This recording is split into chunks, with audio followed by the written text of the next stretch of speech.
Hey, what's going on, everybody? I'm your niche coach, Alicia Lester, and today on Get Your Shit Together, I'm going to be talking to the parents, parents of teens, not parents of toddlers. We'll talk about that another time. We have time and we'll need plenty of wine for that. We may need wine for these teenagers, but we'll try to do this one a little sober. um, First thing I need you to do is go and click subscribe, though. I need you to click subscribe. Today's content is a little bit different from the other. There'll still be humor, still be funny and things like that. But I really, really want to discuss the parent that you are and the parent that you want to be to these teenagers, because parenting teenagers is very, very stressful. So click subscribe. I need you to go ahead and do that. We're going to be talking about like mind, brain, emotion, just some different stuff, when it comes to these kids, and how to better protect them, how to better love them, how to understand them, how to deal with them. I know some of you are at a place in your life where you're just like, I've done everything that I can, everything that I know to do. And it seems like nothing is working. And so I just want to give you guys some tips, some pointers. I've been a parent for 24, almost 25 years. Matter of fact, 25 years next week, or 2 weeks. I have parented toddler, teenager. I think I'm grown teenager. And it has been a whirlwind. You name it, we probably got through it, but those are the key words. We got through it. And no, every child is not the same. Every parent is not the same. Every child isn't perfect, and every parent definitely is not perfect. We are all trying to figure this thing out as we go. I do not recall, after having my C-section, I don't recall anybody handing me a book on parenting and how to do it and how to do it well. I didn't. So one of the things I want to talk about was, let me see, listening to your children. How to be a better listener. A lot of us have a hard time being good listeners because no one listened to us. A lot of us have a hard time with understanding what our children are going through because no one took the time out to even try to understand what we went through. Makeup fail, but it's okay. No one tried to understand where we were coming from. No one understood our emotions, unless it was crying.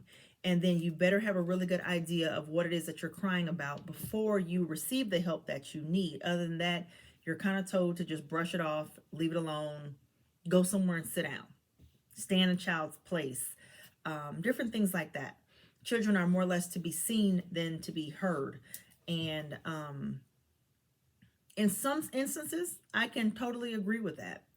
But when you know that something is going wrong with your child, I absolutely disagree with that. So you have to kind of know when to hold it and know when to fold it.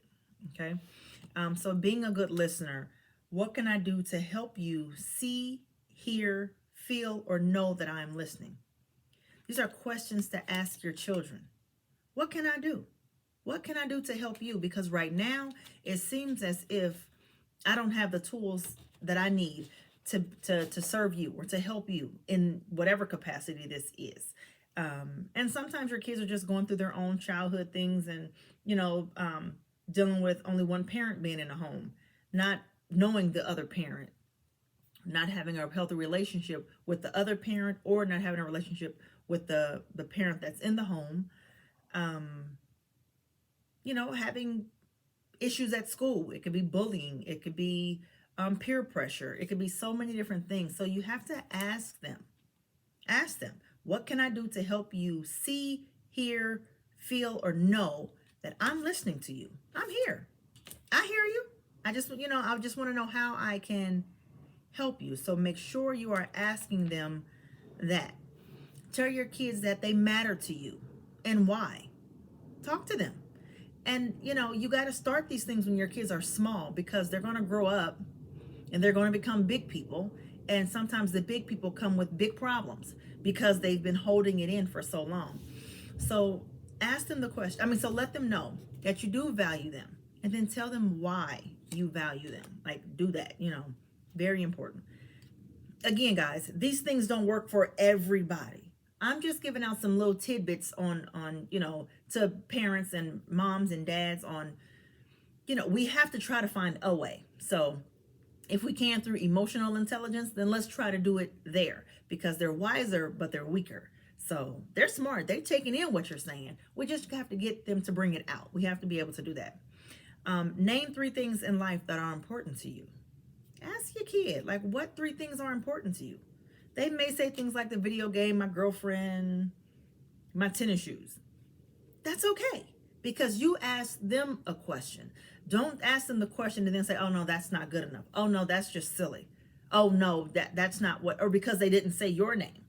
At that moment, you weren't in there. At that moment, that's not what was important to them. So just ask them the question. This is how you just start talking.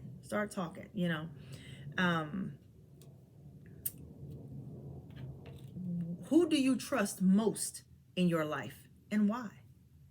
Ask your kids, who do they trust? Sometimes you'll be surprised with the answer. If they don't say you, you have to work on how it can become you. If it cannot be you, allowing them to be able to talk to someone that feels that makes them feel safe and makes them feel comfortable. Quick story. My son, he didn't feel comfortable with talking to me, although we were best friends. At least I thought we were best friends. Honey, we were like Sandlot. We were absolutely best friends. But there were some things that he just couldn't talk to me about because I did not know how to connect to him on the level that he needed. I would say things like, get over it, get past it, get through it. You got this. We can do it. And that's really not what he wanted to hear. He wanted to be sad in some of those moments, and I didn't allow it because I'm not a sad person. So I just didn't allow that for him. But that was one of my mistakes. Allow him to feel whatever it is that he's feeling. I know that all of this sounds crazy, and as my mom would say, girl, that's white folk stuff. I get all of that. But when you suppress feelings everywhere around the world, I think it can become a problem. And I think it has a lot to do with why society acts the way that it acts to this day, because everyone was taught not to cry, not to do this, not to do that. This makes you weak. This makes you a punk. This makes you silly. This makes you dumb. That question is dumb. Let people feel how they need to feel. That way they're not shooting up your break rooms and schools and different things like that. Allow people to express what they feel through their words. Like, let them do that. So ask your child, who does he or she trust and why? Like I said, you'd be surprised. Tell your kids you are grateful for them. Tell them why.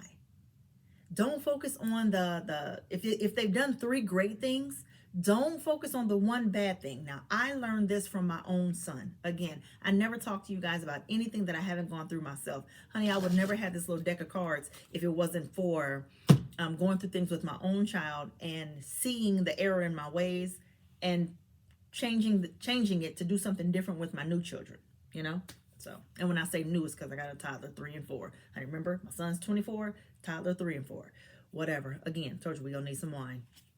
So let your kid know that you are grateful for him and her and why you are grateful for him or her. It's very, very important that kids know that you love them and that you appreciate them and that you are there for them.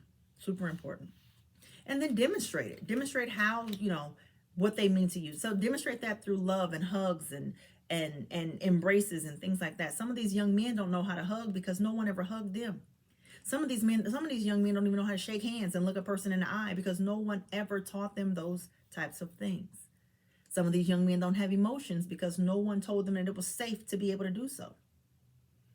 You got to be able to let them know that it's okay and it's all right. Get your kids into some activities and things like that that can help them become better men and better women. If you feel like there's not something that you can do about it at the time, find them someone that can. Find them someone that is going to take the time out, be there for them, appreciate them, love on them, yet be firm with them. Like you have to. I totally sent my son to a program that taught handshakes and looking a person in the eye and, all of that, because I didn't know to do those kinds of things. Hell, I had a hard time looking people in the eye. People thought I was a liar my whole life. I wasn't a liar my whole life, but I can honestly say maybe when I didn't look them in the eye, I probably was about to lie or probably did lie, but no one put me in a position to be able to receive that. So I made sure I found my son and it was a free program. I found a free program that helped young Black men, just showed them how to show up in life and be present and stand out from the rest. That's, that's what I did. So you want to be able to connect with your child. Connect. What does quality time mean to you? Ask your child, what does quality time mean to you? What does it look like? Does it look like mom don't work on Thursdays? Does it look like mom, maybe not, coming to your school to be there for events and all that? I don't see a lot of parents involved in school activities and involved in, I understand you have to work, but sometimes your presence, being in that class or in that hallway or in that whatever, or just knowing that you will show up. Honey, I've showed up plenty of times. I showed up so much they told me to go home. They sure did. They said, you're not gonna beat them up in here. So we waited till we got home, because what you're not gonna do is act a fool. These people already have their education. They are here trying to make sure that you get yours. You won't make a fool out of her, me, or yourself, period. So again, talk to your children about what quality time looks like to them. You have to. And how and when you should check in with one another. Check on each other. Sometimes send your son a text message and say, hey, I love you. Hey, I'm thinking about you. You don't know what you just probably interrupted. Honey, it could have been some drugs going on, a gun going on, a shooting, a fight, or anything going on. But sometimes kids need that quick reminder. Somebody loves you. Somebody is here for you. Somebody appreciates you. So do that. If you're on social media watching me, watching them, watching everything else, taking selfies, all that, it takes you no time to click out of that screen and send your child a text message and tell him or her that you love them and that you appreciate them, and send them some words of encouragement. Like, do that. Ask your children, what do they need the most right now? Ask your children, what do they need the most right now? You'd be surprised. Again, I'm telling you, you will be so surprised. Ask him or her what it is that they need. Not a want. What is it that they need in here? They might need you. They might need your attention. They might need their father. They might need their grandmother. They may need their, they may need something. When you look at kids and look at their faces, let me tell you, kids don't see child support. Kids don't see daddy didn't buy me a video game. They may say that, but a lot of times they say that even because you've said something first. A lot of times they do that. My parents are deceased. My parents that raised me are deceased. My father didn't buy me much of anything. He was definitely that voice when I needed. He was definitely that, someone that I could talk to if I wanted to. I just didn't know how to feel comfortable talking to him because he didn't live in the same state as me. But I'm almost sure that if I really needed him and I really needed to talk to him, then he was there. I never had anybody saying, oh, he didn't do this or he didn't do that, so he can't see you or he can't. Never any of that. Never any, even with my biological mom. Never any of that. She did what she could with what she had. Amazing. Absolutely amazing. And I was never raised to feel anything different. So you have to ask your kids, what do they need the most right now? They may need a hug. They may need a kiss. They may need just a pat on the back saying, you're doing a great job. Think about that. Think about that. Let's see. What can I help you? What can I do to help you get what you need? Parents, ask your children, what can I do to help you get what you need? And the reason I'm talking to the parents is because you have to give them this. Somebody else has to give you what you got. But you have a responsibility to give them the tools that they need to be amazing and productive humans. You just do. You signed up for the job. So did I. So we got to put into them nothing but goodness. Like, you absolutely have to. So being that support for them is very important. You have to be that support for them. And it's never too late. While you're watching this right now, as soon as you're done, message your children. I don't care how grown, I don't care how old they are, I don't care how far away they are, how close they are. If they're in another room, that's fine. Just say, I love you. Mama loves you. That's it. And I don't even need anything for it. Now they might send you a cash app request back, but you don't have to answer that. That ain't what we're here for at all. Commit. To strengthen your relationship, you have to tell your kids that you are committed to whatever that looks like to you. You have to tell your kids that you are committed to them. You have to commit to them in so many different ways. I'm committed to sitting down and having dinner as a family. I'm committed to sitting during practice while you practice, you know what I'm saying, watching you. I'm committed to coming to your sports activities. I'm committed to stop just sending your kids off with these people and these coaches and all that kind of stuff. Be there with them. If you can't fully commit to being there with them, designate someone that can. There's always a little cousin or somebody, an auntie or somebody that's not doing anything with their life, honey. I'm just saying it like it is. Just it's always somebody. And if that means you got to give a little gas money, or if you got to some snack money or something like that, that's fine. But designate someone to be there for that child, because that child needs the support and they need the commitment. They really, really need the commitment. It's super important. It sucks when everybody else's family is there and yours isn't. It sucks when everybody, and then people are saying, oh my God, your son is so amazing, or your daughter is so amazing. Your kids want you to see. They absolutely want you to see. My son's 6'3", and I thought that he was going to play basketball because he was so tall and so amazing.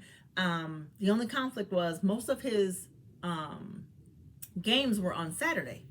And since the games was on Saturday, I'm, as a licensed hairstylist, my salon was open on Saturdays. And Saturday was one of my busiest days. And so I never made a game on Saturday.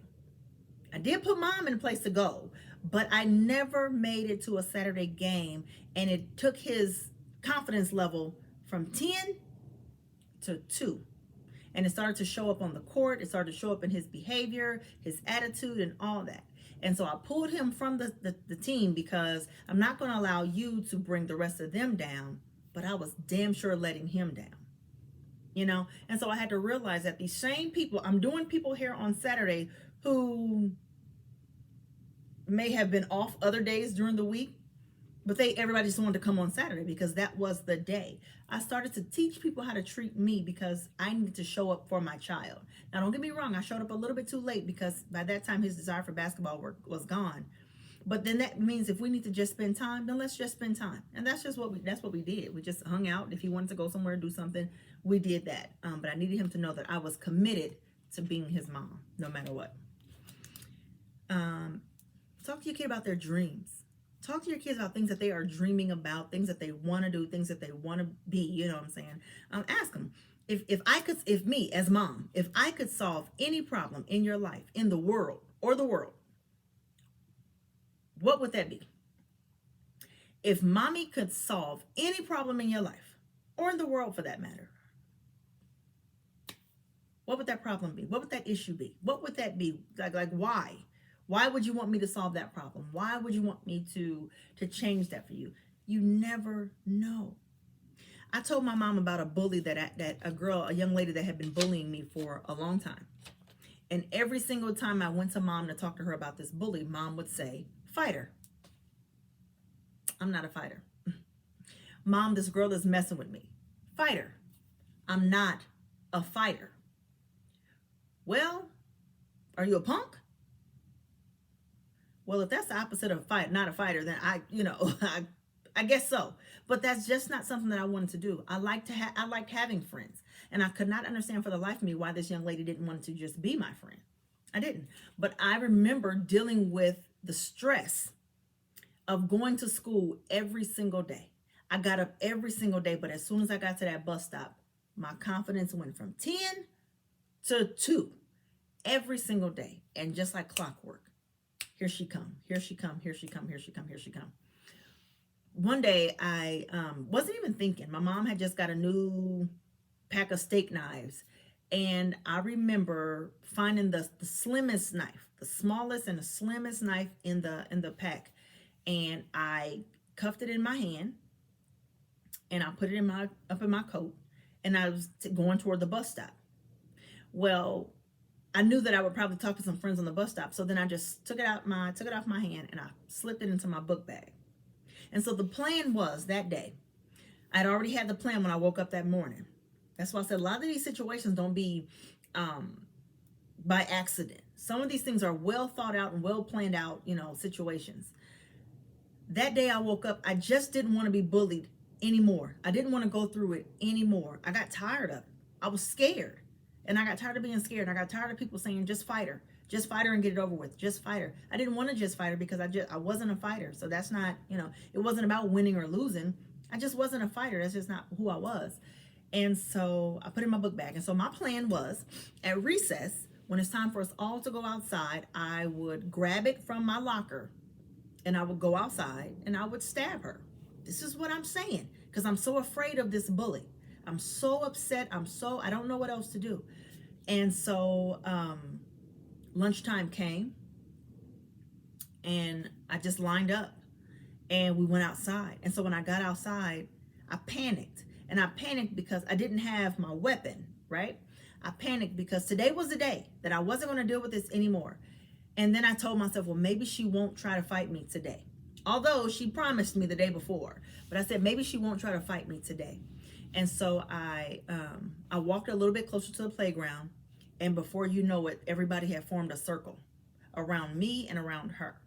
More people was around her than it was around me. And that really made me scared because now I'm outnumbered and I just don't want to fight. And so the lunch lady, I see her. She's in my view. I see her.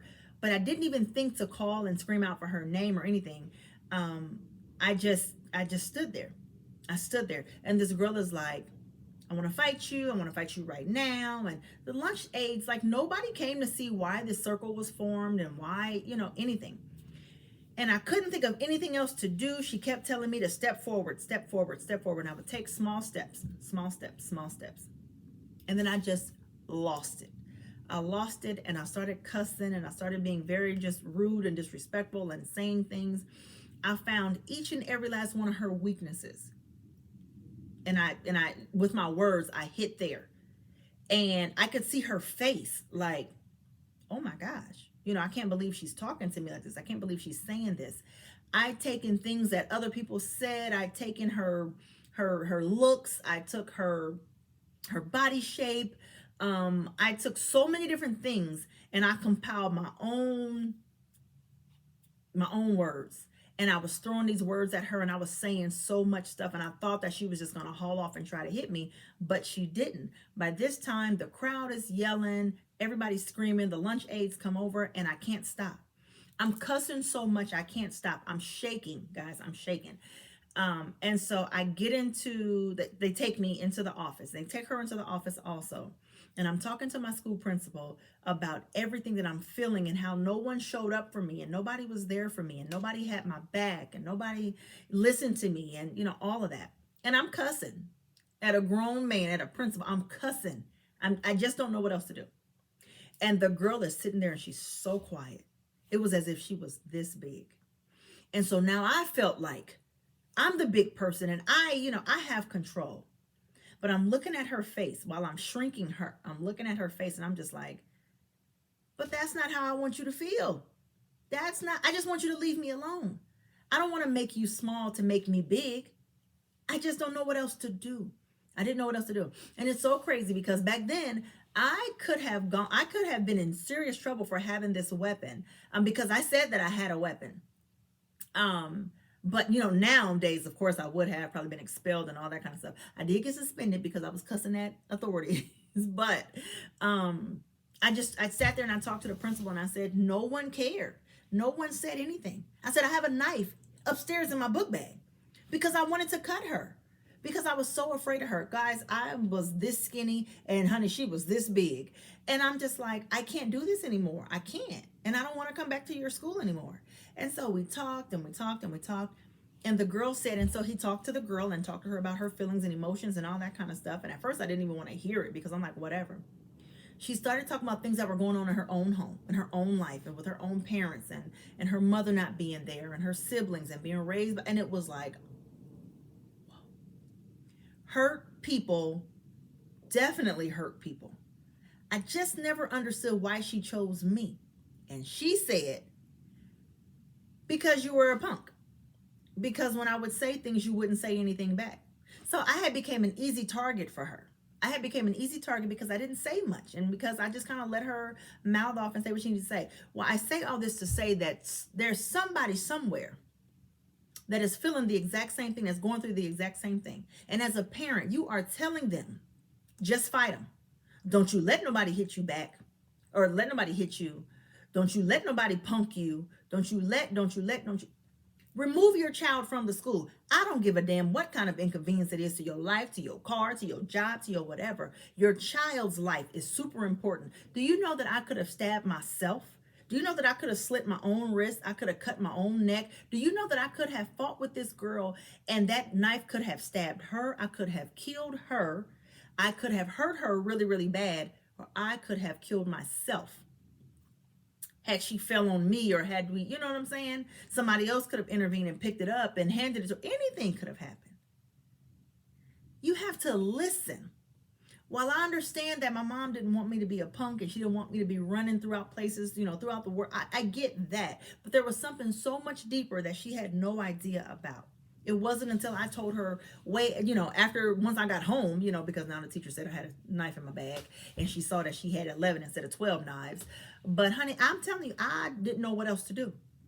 So commit to being there and asking your children what it is that they are going through. If you see the wrong kids coming into your kids' lives, honey, push them right back out.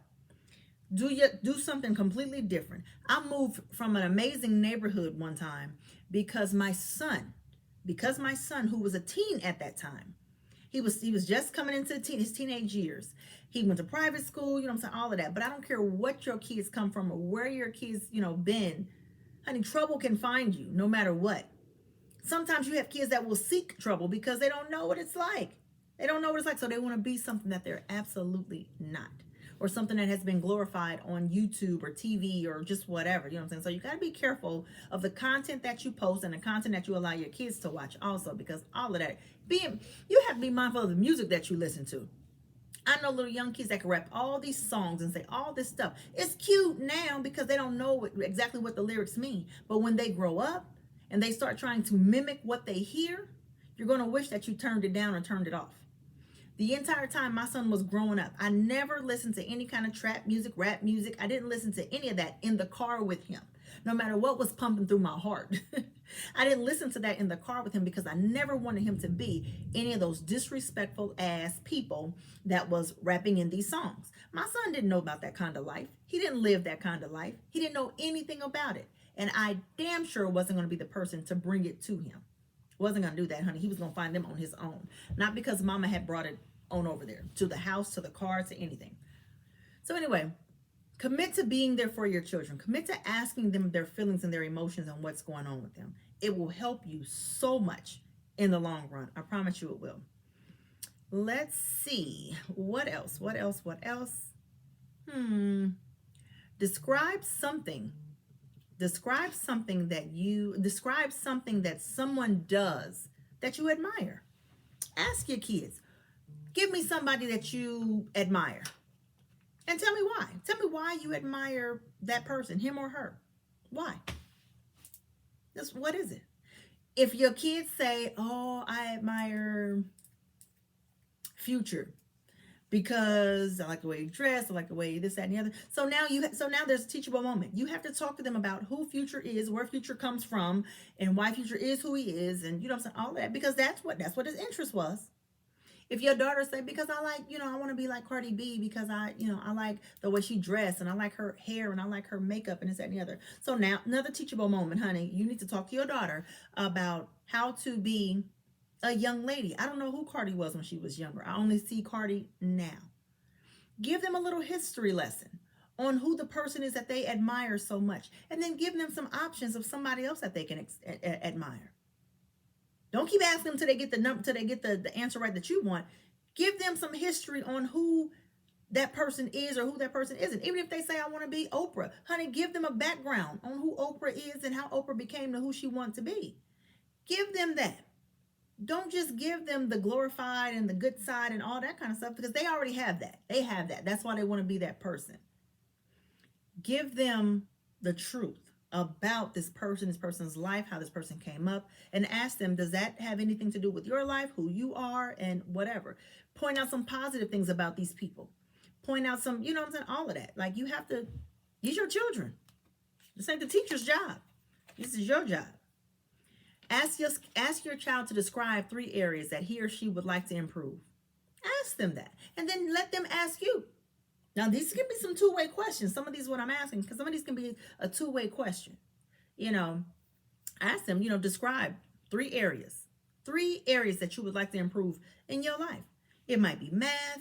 It might be the way I dress. It could be anything. It could be absolutely anything. Ask them though. Stop acting as if they don't matter. They do. When you go on a first date with that guy or that girl, you ask her, well, what kind of things do you like? Well, what kind of food do you like to eat? What kind of places do you like to go to? What kind of places do you like to visit? You better ask your kids some of these same exact questions. Ask these kids what they like. Talk to these kids about what it is that they love and they need and all of that. And again, I'm not a perfect parent. I'm giving you what I didn't have when I dropped the ball with my own, you know? Let's see. Ask your kids, what does being successful mean to them? Ask them that. What does being successful look like to them? Again, you'd be surprised at people that they think are successful and why they think that these people are successful. Money doesn't make you successful. Just a couple numbers. That's all it is a couple numbers. You could be a horrible person with a whole lot of money, or you could be an amazing person that, you know what I'm saying, like, that's blessed every single day. Like, who do you want to be? Like, and why? Why do you want to be that person? Paying attention to what's going on. I'm going to, we'll be done with the cards right now. I will come back and do more cards later, but another video later. But I wanted to tell you guys that what you are dealing with and what you are going through with your kids, oftentimes you saw it coming. There are some girls, talking to my girls now, I'm talking to my girls and my parents of girls. When you started to notice the change of your daughter, when you started to notice that she was going from little girl phase to now her boobs are growing, now her butt is growing, now she got hips like her mama. Instead of saying, girl, you got hips like your mama, girl, you got boobs like your auntie, girl, you got a butt like your grandma or your whatever, instead of saying that, help them understand, help them cover those things up. I'm not saying that they can't look like young ladies, but let's keep it at that. Let's make them look like young ladies. They are not mini versions of us. When you call your child a mini me, I get it and it's cute. But when that child is now projecting adult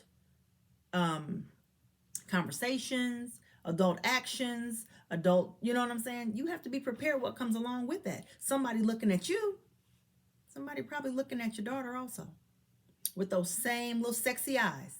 And then you get upset. Oh, now you pissed off. Now you mad. But when you knew that your daughter was walking out the house in the little booty shorts and y'all know good and well we couldn't dress like that when we was little. I'm an 80s baby. See, I'm repping Sandlot. You know what I'm saying? So we couldn't do those things when we were younger. We were all labeled as being fast if we did. So you have to still have some of those same reservations when it comes to your children. Stop making them mini little small versions of you. You can't be so, oh girl, she playing on a basketball team, she's don't want to wear them basketball shorts all the time. Well, honey, let me tell you something. When she take them basketball shorts off and all that butt fall out of them basketball shorts, you're going to wish she stayed in those shorts, because now other people, sick people, nasty people, predators, groomers, all that, they are lusting after your child. They want your child. Some of them want you because they want your child. You have to think about those things. Think about how your kids walk out in front of their siblings, their brothers, their all that kind of stuff. You know what I'm saying? This is my house. But when I am walking out in front of my son, any of my sons, I'm covered up. I got my robe on. I got all that. It's never a thing of this is my house so I can walk around in booty shorts. That's not fair to your kids. They don't want to see your ass clapping all day long. Nobody wants to see that at all. So you still have to be mindful of certain things. You have to be mindful of certain things. When you see certain cars pull up to pick up your kids, to pick up your daughter, like my mom just had my mom had certain standards. I may not have met them all, but they were in place. Mama didn't want, you couldn't just come up to my home to pull up to my mom's house and honk your horn for me. My mom would say, hoes go to horns. When somebody is honking, hoes go out there to go see about that. That person, if he wants you, he needs to turn his car off. First of all, don't blast that music in front of my mama's home. Let's do that. He needs to turn that car off, come up to the door and come and get you like a young man. You're not a hoe. Do you know how many times I had to sit at home, sit in the house, and tell the guy that I couldn't go because I could not go out there to that car because my mom just didn't play that. They didn't play that. Now, if you came and knocked on the door, hello, Miss Jackson, how you doing? I'm here to pick up Alicia. No problem. It was a level of respect, but you also have to understand that some of these young men were not taught that. They sitting at their mom's house. They blast the music at their mom's house. They go in house. They don't speak. They, you know what I'm saying? All that kind of stuff. So you have to be mindful of what you are showing your kids, what you are doing when it comes to your kids. We didn't have cell phones back then, so could nobody call and say, I'm here. You get out and you knock on the door and you meet and greet people and then you go. That's it, you know, no matter what. So you just have to think about those kinds of things. Your sons, when your sons are coming in, pants all the way down, all of a sudden they got this money you didn't know that they had or that you didn't give them, pay attention to that. I paid attention to everything that came up in my home, and that still didn't mean that things didn't make it in there. I just think that the bulk of what could have been brought in there, minimized. I minimized all that because even though my son was 16, 17, 8, I still checked book bags. I still checked his cell phone. I still did all of that. You know why? Because that cell phone is not yours. I pay for that. And you live in my house. And what you will never do is have a drug transaction, a gun transaction, a whatever in my home and I not know about what's going on. I have to know what's going on at all times. And so that's what I would do. Honey, I would pull phone records. I would do everything. Quick story. There was a time where my son was into buying, selling, and trading tennis shoes. I was against it because I just didn't understand why you wanted to wear somebody else's damn shoes. But whatever, young kids, this is what y'all do. That's fine. This particular day, I was sick with the flu, and I couldn't get up off my couch. But my son came to me and he said, Mom, I know you don't want me to do this, but it's just one time. This boy want to come by and and buy these shoes for me. I really, really want him to buy these shoes for me, Mom. Like, I really want this money so I can go and buy this other pair and this, that, and the other. And I was just like, I don't like that. And he said, I know you don't, Mom, but this is just one time. I promise you. I promise. I said, okay. All right. Because they were already on their way. I said, okay. The mother in me knew something wasn't right. I got my ass up off that couch. He went out the door. When he went out the door, he had a chain on his neck. It was fake. He had a fake gold chain on his neck, and this is something that he was wearing at that time. He had his fake gold chain on his neck, and the box of shoes in his hand. He had the box of shoes in his hand and his cell phone. And so when he went out the door, it's like something pulled me up. I got up off that couch and I went and I looked out and I didn't see him. At this time, we lived in an apartment. And so I looked out one way. I didn't see him anywhere. So I said, okay, maybe he went the upstairs way. I walked up the stairs. I could see him walk into the vehicle. I just wanted to see him. I turn around and I come back in the house because I could see him. I turn around and go back in the house. As soon as I get back in the house and I lay down, my son runs in the house and he is hysterical. And he's like crying. He got tears in his eyes and he just looked a little like his shirt, something didn't look right. And he had his chain in his hand. I think his chain was in his hand, if I'm not mistaken. Or they tried to snatch it or something like that. And sure enough, they robbed my son at gunpoint to take some old ass tennis shoes. Okay? And my son, he just thought to run. He said they was trying to hold his arm. And he just ran. He said he saw the gun, everything, and he ran and he took off and he came back in the house. I jumped up immediately. When I ran, the car was going out of the complex. My first thought was to run after it. I was so mad and I was so hurt for him. I was so upset for him and I was scared because I told you not to do that. But rather than go back in that house and tell him what I told him not to do, we just took all the proper steps and police and all that kind of stuff, made a report. They were able to trace and track down who, all that kind of stuff. It was something that these particular individuals had been doing to other people. And it was just crazy. I'd never been through anything like that in my life. But I could see his face. And it was like all hope in having friends. And it was like all hope in humanity was just lost for him. Because he would never do that to anybody. And he's like, Mom, what made you get up? Because I'm a mama. All day and tomorrow, I am a mother. The police was at that house so fast and all of that. And my son was able to kind of, at first, he didn't even want to tell. He didn't want to say anything. You are.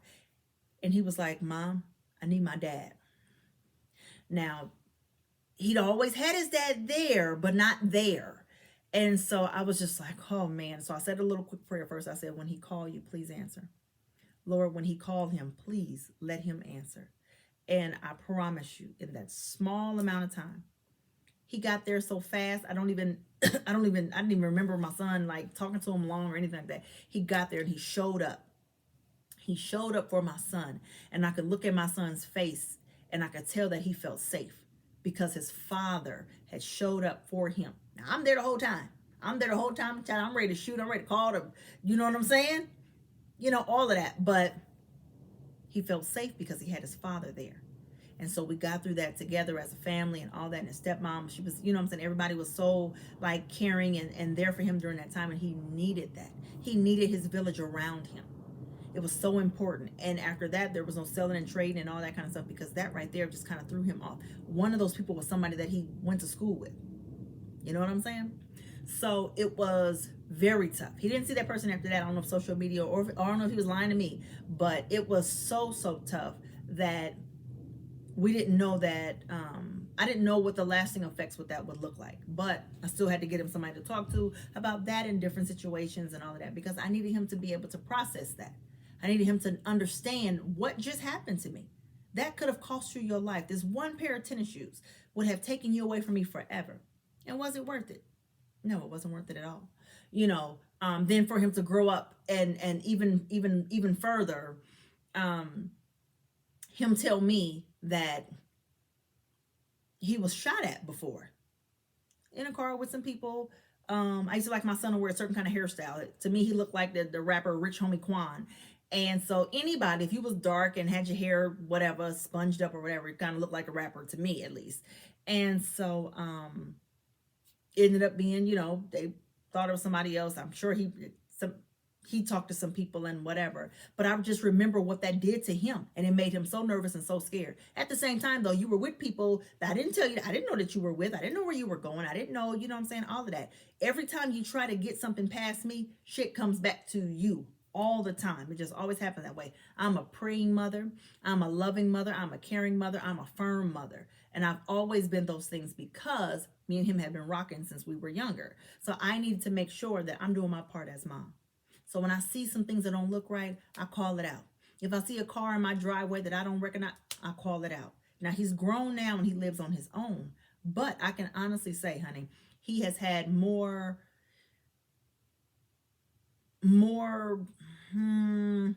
he's been more awake, more open to I could be in a house like I'm chilling, I'm cool, like I don't need a crowd. He keeps the same group of people, all that. Now he probably hired in 10 kites. That's fine, that's his business. Charlie, 24 years old, it's a grown man, you know. But you could not do that in my home. You could not bring that to my home. Like he knows I just had standards. I just had things that I expected of him.